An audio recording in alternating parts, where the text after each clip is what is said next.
Listen, we've got a problem with how we talk about energy waste. Sure, Americans have a problem with leaving lights on and idle chargers and sleep mode electronics, and the waste from that is pretty bad, like annual waste equivalent to powering 2.2 million Bitcoin miners bad. But our energy dilemma extends far beyond that. The thing is, from manufacturing to video games, our overall global energy usage is skyrocketing, like an always-on treadmill. There's a compelling sci-fi theory we should look at now more than ever. Soviet scientist Nikolai Kardashev proposed a scale in 1964 to measure civilization's advancement using their mastery of energy as the constant. You'd think we'd be pretty advanced, but surprise, Earth is at the bottom. More on that in a bit, but essentially the key to becoming a species of advanced little techno-wizards is clean energy, and there are two tech darlings that could play a big role, or they might just make things worse. Obviously, we're all talking about AI these days. Artificial intelligence. Artificial intelligence. AI. AI. AI. Artificial intelligence. AI. AI. We're talking, I guess, Chat GPT and all things generative AI this week. But crypto's infamous energy crisis can teach us a lot. Could the energy hunger of these new toys actually help us manage our energy better? Or will it bring us closer to catastrophe?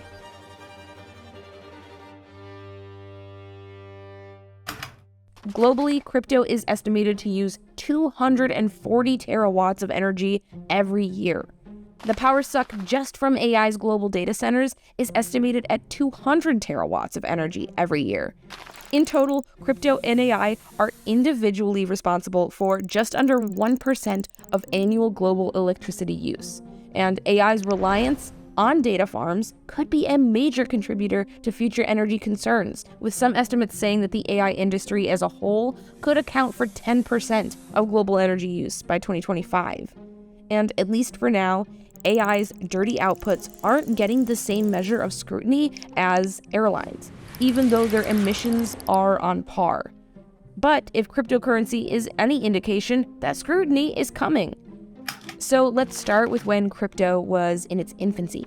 To discourage hackers, cryptocurrencies like Bitcoin were actually intentionally designed to be expensive to mine. But in February 2011, Bitcoin made world headlines when it crossed the $1 mark, and just 2 years later, crossed $100. Now, running dedicated mining server farms made financial sense.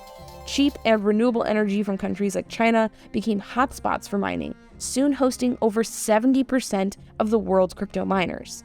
But China couldn't ignore the power-hungry beasts that just moved into their backyard. Even though they were leveraging the country's hydroelectric dams, they were also suffering one of the worst droughts seen in more than 50 years. Falling river levels have left hydroelectric power stations unable to produce enough energy. Without the energy storage technology to bridge the gaps between wet and dry seasons, China eventually banned all mining in May of 2021. Crypto miners searched for alternatives, some choosing new countries like Kazakhstan to set up shop, who also ended up booting miners after their grids overloaded. And so crypto miners turned to the US, which now hosts 35% of all crypto companies, up just 4% a year prior, but whose grids offer far fewer renewable options than many other countries. The immediate question we're grappling with is this: how will our energy grids, like the one in Texas, evolve when they can't meet the energy needs of the public as well as something at the usage scale of crypto or AI? Not to mention the other industries that are just as hungry, if not way more. Remember that Kardashev scale we mentioned? We're potentially hundreds of years from climbing beyond even a Type 0 civilization, where we humans rank now. The Kardashev scale explains that a Type 1 civilization, where the scale starts, is one that successfully harnesses the power of its own planet. Type 2 civilizations can harness the power of other bodies in their systems, like moons, asteroids, and stars. The scale grows beyond that to civilizations that can harness the power of galaxies and even universes. Nikolai demonstrates that in order for us to realize our full potential as a species, we need to have mastery of Earth's energy potential. That means capturing it, storing it, and using it wisely. If we use it unwisely, excessive energy could make a species' home planet unsuitable for life. It's a line we're already walking badly.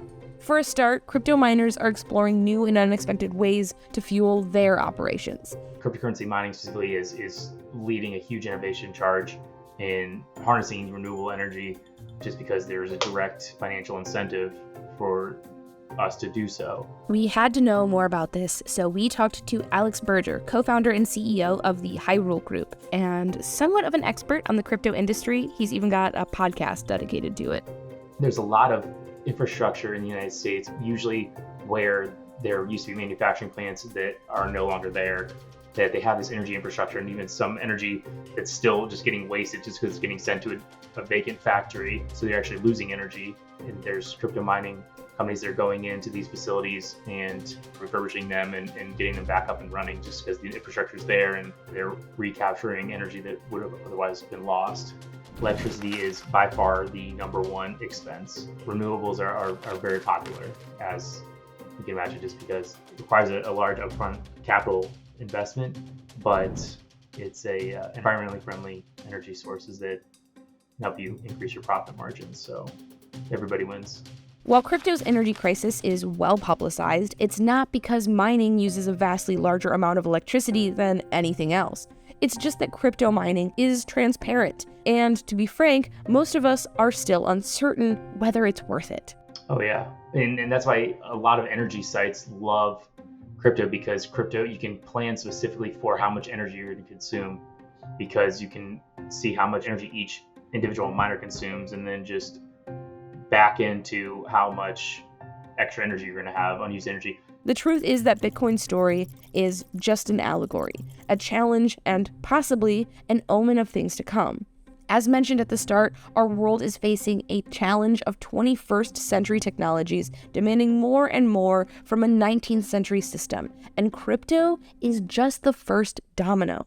Let's focus our attention now to artificial intelligence, the next example after crypto of this technology shift. In fact, the world is trying to determine what, if any, AI's long-term impact will be on our climate.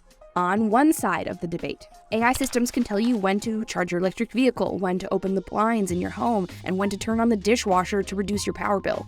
By predicting weather patterns, analyzing electricity supply, and optimizing maintenance schedules, artificial intelligence could improve renewable energy reliability up to 20%. AI could be used to reduce overproduction in manufacturing, reducing energy consumption, waste, and landfill needs, even helping material scientists replace plastics and other energy-intensive materials. AI systems could also solve our food waste problem, where up to 40% of everything we grow goes to waste, from production to distribution. That's significant emissions, energy, and lost resources we could regain. Some argue that the energy demands of artificial intelligence and projects like cryptocurrency will be the push the world needs to adopt greener energy. But on the other side of the argument, AI is power hungry, with one machine emitting 250,000 pounds of CO2 to learn basic language skills. By our rough estimation, an actual 5-year-old human requires 3,000 times fewer words than AI to learn those same language skills, as well as about 3 times less energy to raise one. Feel free to do your own math on that.